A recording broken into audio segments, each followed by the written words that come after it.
Page 172, Raisins and Almonds. On page 170, they're presenting the primary chords in D minor. Big surprise. They work the same way as all primary chords work. It's the 1, the 4, and the 5/7 chord. Well, you know in D minor, it has a B flat in it. So the 1 chord is here, that's fine. The 4 chord, 1, 2, 3, 4, is here. Remember the B flat. We usually put the D on the bottom here, so we can go here to here. And then the 5/7 chord, 1, 2, 3, 4, 5. Here. Except we're going to use the harmonic minor, which in D minor, remember, has an F sharp. So we're going to go here. And again, we can leave out either the middle notes. We usually leave out the E, so I just simply put the C sharp on the bottom. I put the A on top. And we get that. So we got 1 chord, 4 chord, 5/7 chord. Those are the primary chords. Do them in both hands. Doesn't matter where you do them, just do them. Just make sure you're comfortable with the primary chords in the key of D minor is all. Now 171, they talk about some other stuff in there. Have fun reading that. Now 172, let's look at this Raisins and Almonds. It uses pages 172 and 173. Treble and bass clef, 3/4 time. 1 flat in the key signature, so you know it's either an F major or D minor. When you look at the end, you're here. It's a D minor chord. We'll figure it's probably in D minor. We know for sure when we get into it, does it sound D minor or does it sound F major? I mean, they sound different, and you can usually tell by listening to it which it is. And it can change in the middle of the piece too. It has a 2-beat pickup, so we're coming in on beat 2. Well, where's beat 1? Well, beat 1 is at the end of page 173. It's got one. So 2. Right hand, let's check the rhythms and fingerings and all. Here, start. 2, 3, 1, 2, 3, 1, and 2, and 3. And hopefully this dotted rhythm is fine for you, because the A is on beat 1, the dot is on beat 2, but you're holding the A down for it. And then the G is on the end of 2, and 3, and then the F is on 3. 1, and 2, and 3, and. Okay, this rhythm is elsewhere too, so it's fine. Let's go on to top of page 173. You're here. 1, 2. That's tied for a while, and then reach up. They want 3rd finger. If that's just too far for you to reach, you can use 4th for the first one because you got more than 1 B flat here. You can do 4 and then 3. Then they want you to move down. I prefer not to. I'm going to reach down with the thumb and then scrunch up and use 3rd finger. Here. And now I'm back in position. So it's this is measure, what, 16? You're holding the A down. Just reach down, thumb, 3. I prefer that. Then going on, this measure 21, 2 again. If that's too much of a stretch, use 3, and then 2, because we got 2 A's there, we can do this. Or I can use 4, and then 2. You decide what you want, or your teacher will decide. Then pencil in what you're doing and stick with it. G, C sharp, connect all that. Isn't that fun? Now on the last one, you're going to have to lift up. I have no choice. And that last note up there, that is a D. It is right above the 2nd ledger line. Well, you know 2 ledger lines, I hope, is a C. Just go 1 more note up. It's a D. Okay. The left hand just has the primary chords broken. Broken. Go to page 173. It's measure 9. It's a 5/7 chord. Okay. At the end of the line, it's a 4 chord. If your hand doesn't fit up here, you can do it 2, 3. I'll leave that up to you and your hand. And that's really what the left hand is doing until the end. Something new at the end, and this is kind of important. The last three measures, well, you get a here and then here. Now watch this fingering. It's a 2, 4, 1. We call this extended position. When I take a chord and I extend it out to the octave here and still play the chord, it's extended position. And this fingering is what I encourage. Some people teach third finger on that. I feel very strongly it should be fourth finger. But this is the fingering. The reason for it, you ask? Okay. Why not third? With the fingering style I teach, anytime the fifth finger is involved, if the other note is a third or less, I use fourth finger. It could be a second or a third. That's a major third. That's a minor third. Doesn't matter. A third is a third. But if it goes to a fourth, then I use third finger. And that's why I use fourth finger. And I'll be pretty consistent with that throughout. There's very few exceptions. There are exceptions. There's always exceptions, but for the most part, it's always going to be fourth finger if it's a third. A major or minor third, either one. You got to learn to have the fourth and fifth fingers apart. You got to learn to spread your fingers. Put the hands together.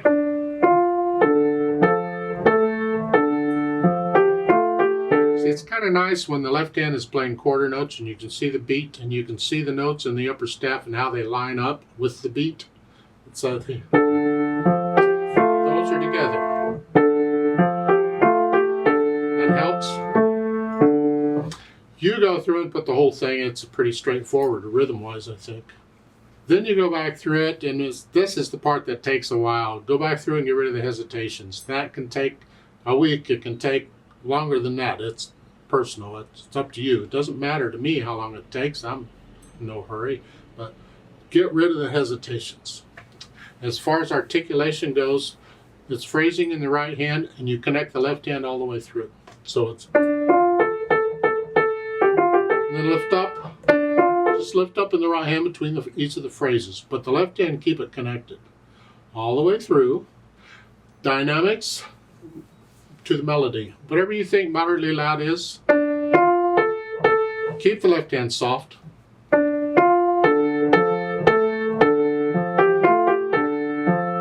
Lift up.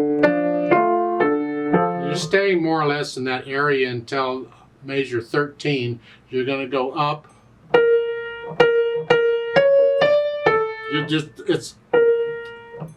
You're crescendoing up to loud here, and the A is loud, and it's going to die away on its own. So you go back down to whatever you were, moderately loud.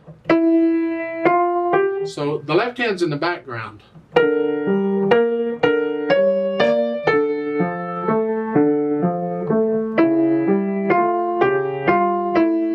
And then you do it again on measure 22 or 20. You're going up.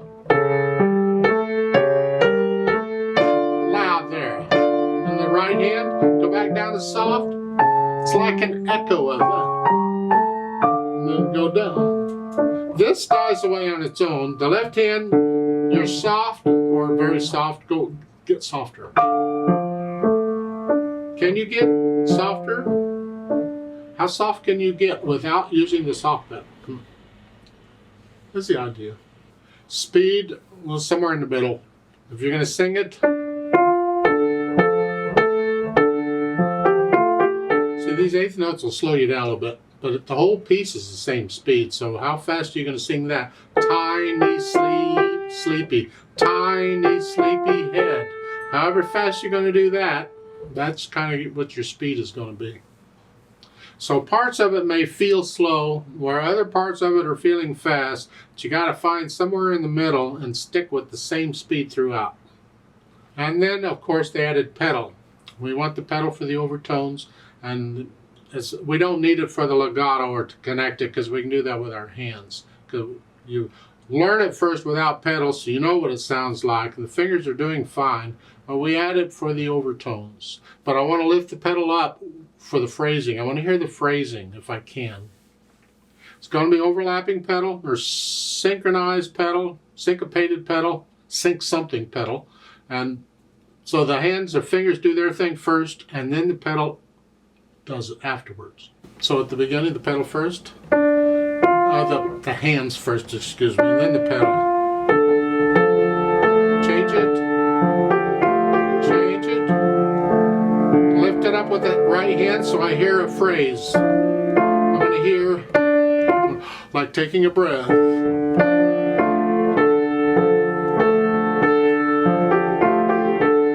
again, I'm going to lift up.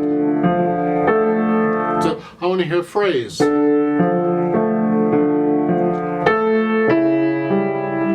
Now, if you want to keep the sound coming here when you lift up, because you lose the sound in the left hand.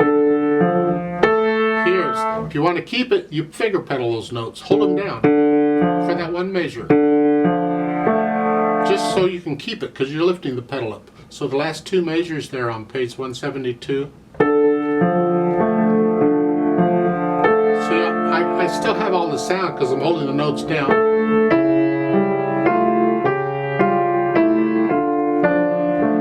Same thing. Anytime I'm lifting up in the right hand and I want to keep the sound in the left hand, I have to think about, do I need to finger pedal these notes or not? Sometimes you do, sometimes you don't. If you do, finger pedal them. This is what, measure 12? So I'm finger pedaling. I'm holding them down. That way when I lift the pedal up, I still have that. Because I'm connecting the left hand.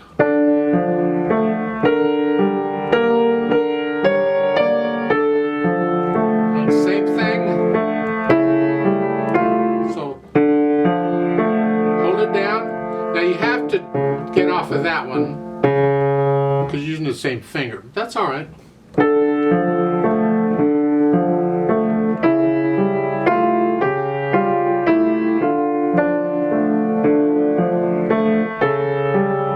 Now also on measure 19, I would like to lose the F. I want that.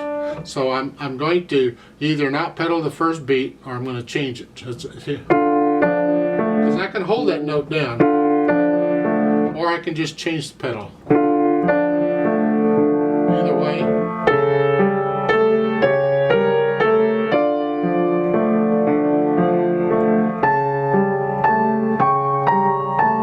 And then at the very end, the pedal and the hands come up together.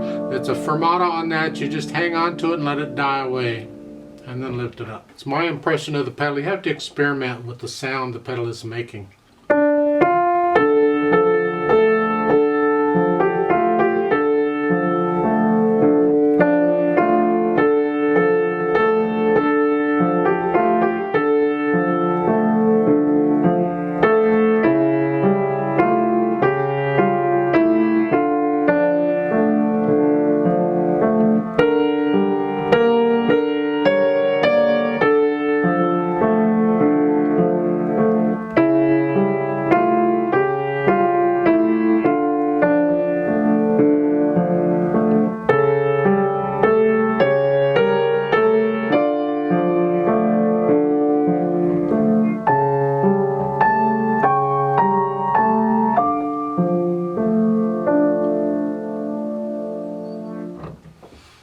I would play it 10 times, I'd play it different every time because I keep experimenting with the pedal and the dynamics and the phrasing and all that. I'm constantly experimenting.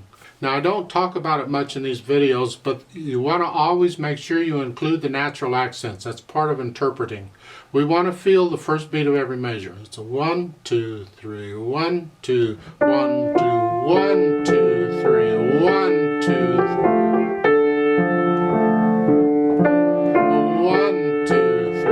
See, we want it to go to here, not 1. It's 1, 2, 3. No, it's 2, 3, 1, 2. So make sure you feel these natural accents. If you have to, force them for a while, but eventually you want to take out the forcing part and just feel it. The 1, 2, 3, 1. You'll see musicians sometimes bobbing their heads or moving this. They're feeling the natural accents. They're getting into the music is what they're doing. course, sometimes they bob their head on the syncopated notes, but most of the time you'll see them moving their head or whatever. It's to the natural accents. Let's play this together very slowly to double check all the notes and rhythms and everything. I'm not going to do any dynamics. I'm going to play both hands about the same so you can hear them. Although I may play the left hand a little softer because it's pretty repetitious. So I'll give us 4 counts because it's 3/4 time and we come in on beat 2. And then let's try it together slowly. 1, 2, 3, go.